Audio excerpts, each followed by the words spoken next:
నా లైఫ్లో ఈ లక్ అనేది ఎప్పుడు వస్తుంది, ఈ మ్యాజిక్ అనేది ఎప్పుడు జరుగుతుంది, ఈ స్ట్రగల్ అనేది ఎప్పుడు ఆగుతుంది.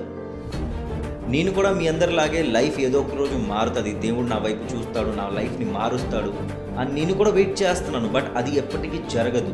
ఎందుకంటే భగవద్గీత చాప్టర్ 6 శ్లోకం నెంబర్ 25లో శ్రీకృష్ణుడు అర్జునుడు చెప్తున్నారు, పార్థ, లక్ కోసం వెయిట్ చేయడం ఆపి, నీ లైఫ్లో ఏదో మ్యాజిక్ జరుగుతుంది అని అనుకోవడం ఆపి.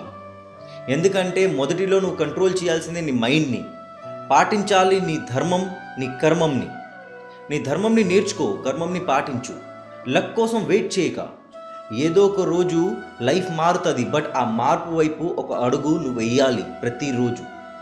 పెద్ద పెద్ద అడుగులు వేయక్కర్లేదు, స్లోగా నెమ్మదిగా చిన్న చిన్న అడుగులు వేసుకొని నీ మైండ్ని కంట్రోల్ చేసుకొని పేషెన్స్తో ప్రాక్టీస్తో రోజు నీ కర్మంని పాటిస్తే, ఒక యోగిలాగా బతికితే ఆటోమేటిక్గా ఒక రోజు నీ లైఫ్ అనేది మారిపోద్ది.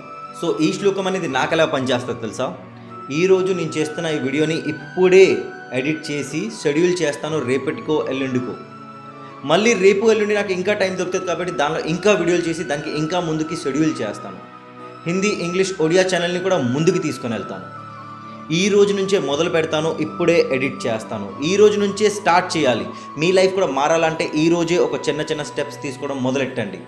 నైట్ వేరంగా పడుకోండి, మార్నింగ్ వేరంగా లెగండి, హనుమాన్ చాలీసా చదవండి, వీలైతే భగవద్గీత మొత్తం నా ద్వారా వినండి. హరే కృష్ణ. శనైరుపరమేద్ బుద్ధ్యా ధృతి గ్రహీతయా ఆత్మసంస్థం మనః కృత్వా న కించిదపి చింతయేత్.